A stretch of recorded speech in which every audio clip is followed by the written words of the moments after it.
Lecture 31 heading है हिंद महासागर की प्रमुख जलधाराएं।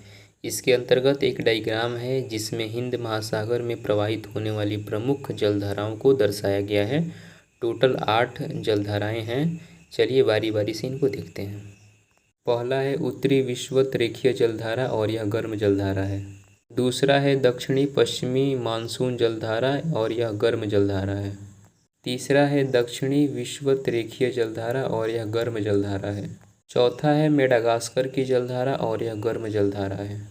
पांचवा है मोजाम्बिक की जलधारा और यह गर्म जलधारा है।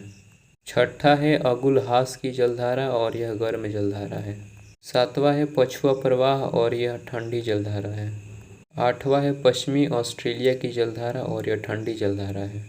नोट: हिंद महासागर में सोमालिया के तट के समानांतर एक ठंडी जलधारा प्रवाहित होती है जिसे सोमालिया की जलधारा कहा जाता है। पैराग्राफ चेंज: प्रशांत महासागर में पेरू के तट के समानांतर प्रत्येक 3 से 5 वर्ष के पश्चात एक गर्म जलधारा उत्पन्न होती है जिसे अल नीनो की जलधारा कहा जाता है। पैराग्राफ चेंज: प्रशांत महासागर में अल नीनो के पश्चात एक ठंडी जलधारा पेरू के तट के समानांतर प्रवाहित होती है जिसे ला नीना कहा जाता है। नेक्स्ट हेडिंग है अटलांटिक महासागर की प्रमुख जलधाराएं हैं। No knowledge. नेक्स्ट हेडिंग है सुनामी। इसके अंतर्गत एक डायग्राम है। चलिए थ्योरी को देखते हैं। सुनामी एक जापानी शब्द है जिसका सामान्य अर्थ बंदरगाह तरंगे होता है, अर्थात वैसी तरंगे जो प्रचंड वेग और तीव्रता के साथ तटीय क्षेत्रों में भारी विनाश करती हैं, उसे सुनामी कहा जाता है। पैराग्राफ चेंज: सुनामी तरंगे सामान्य तरंग न होकर विशेष तरंगे हैं जिसकी निम्नलिखित विशेषता है। पहला है सुनामी कोई एक तरंग न होकर तरंगों का झुंड है जिसमें एक तरंग दूसरे तरंग को टक्कर मारती हुई आगे बढ़ती है। दूसरा, इन तरंगों की तीव्रता अधिक होती है। तीसरा है ये विनाशकारी तरंगे हैं जो तटीय क्षेत्रों में भारी तबाही करती है। चौथा है इन तरंगों के साथ जल की विशाल मात्रा तट की तरफ गति करती है।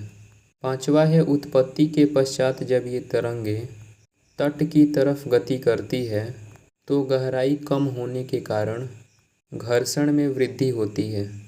परिणाम स्वरूप जहाँ एक तरफ तट की तरफ गति के दौरान इनके वेग तथा तरंग दैर्ध्य में कमी आती है, वहीं दूसरी तरफ इनके ऊंचाई में वृद्धि होती है।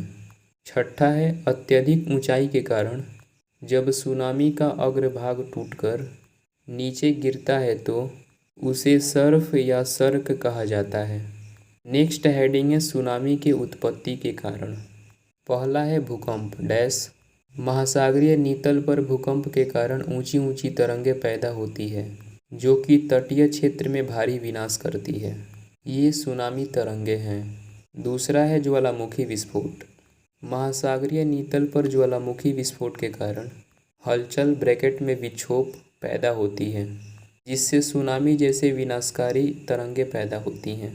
तीसरा है भूस्खलन डैश। तटीय क्षेत्रों में भूस्खलन के कारण जब चट्टानें टूटकर सागरों में गिरती है तो सुनामी तरंगें पैदा होती है। चौथा है उल्कापिंड डैश। जब कोई बड़ा उल्कापिंड सागर या महासागर में गिरता है तो विनाशकारी तरंगें पैदा होती हैं जो कि सुनामी तरंगें हैं। पांचवा है परमाणु बम का विस्फोट डैश।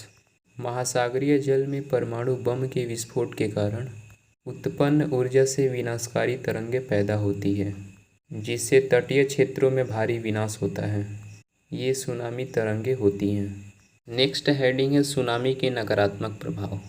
सुनामी के कारण मानव की भारी क्षति होती है।